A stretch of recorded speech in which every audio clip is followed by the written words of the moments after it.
충격적 내부 폭로가 터졌습니다.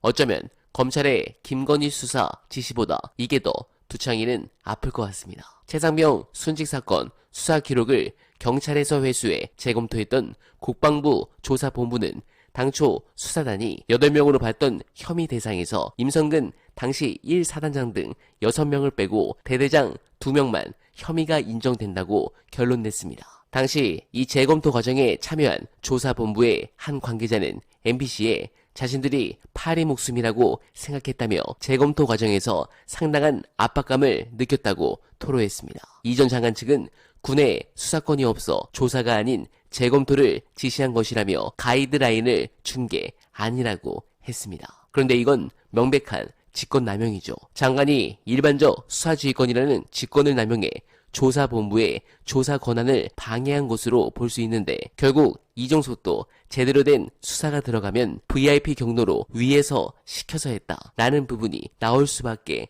없는 그림입니다. 사태가 이러다 보니 검찰 내부도 심각하게 돌아가는데 해당 부분에 대해서 정보지글로 돌고 있는 내용 보시고 이어가 보겠습니다. 당장 검찰 내부의 현안은 뭐냐 하면 용산 대통령실에 김건희 씨 소환장을 보낼 것인가 말 것인가입니다. 반반 정도입니까? 직급이 내려갈수록 보내단 쪽이 다수고 위로 올라가면 신중하자는 입장으로 되어 있는 것 같고 검사장급 내에서도 소환장 보내야 된다라는 입장이 상당하게 생긴 것 같습니다. 안 그러면 현 정권과 함께 검찰이 순장조가 되는 거거든요. 검찰은 그 뒤에도 이어져야 되니까 살 길을 찾아야 된단 말이죠. 지금 주목해야 될 게 서울중앙지검장이 2년째 하고 있는데 곧 교체가 돼야 됩니다. 2년이 넘었는데 교체를 못하고 있습니다. 8월에 검찰총장 임기가 끝납니다. 곧 새로운 사람을 데리고 와야 됩니다. 한동훈 빠지고 박성재 법무부 장관이 왔습니다. 법무부 장관이 검찰 전체에 대한 인사권을 갖습니다. 근데 법무부 장관이 새로 왔는데 가장 핵심적인 인사 이 두 가지 문제가 지금 처리되지 못하고 있습니다. 이미 5월입니다. 그리고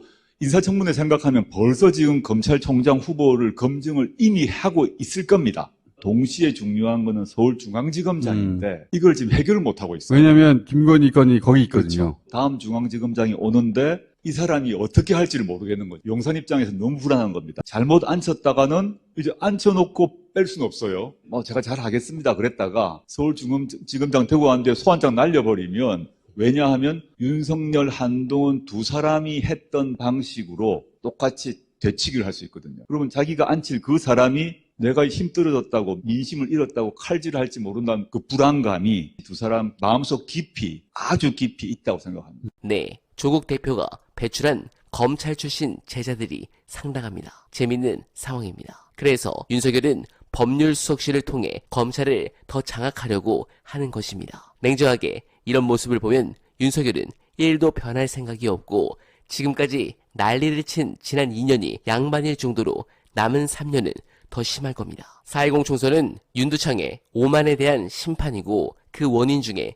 가장 큰 게 조중동 주류 언론이고 국집 내부이며 용산 그 자체인데 어처구니가 없습니다. 저들은 역시 사람 취급을 하면 안 됩니다. 이제 민주당은 좌고우면하지 말고 누가 뒤에서 부른다고 주저하지 말고 총선에서 나타난 국민의 뜻에 따라 성큼성큼 앞으로 나아가길 바랍니다. 나라 안팎의 사정이 여러 가지로 심각해서 망설일 여유가 없습니다. 민주당이 더욱 강하게 그리고 빠르게 두창인 심판에 힘을 내주시길 바라면서 어나바는 오늘도 최선을 다하겠습니다. 여러분 고맙습니다.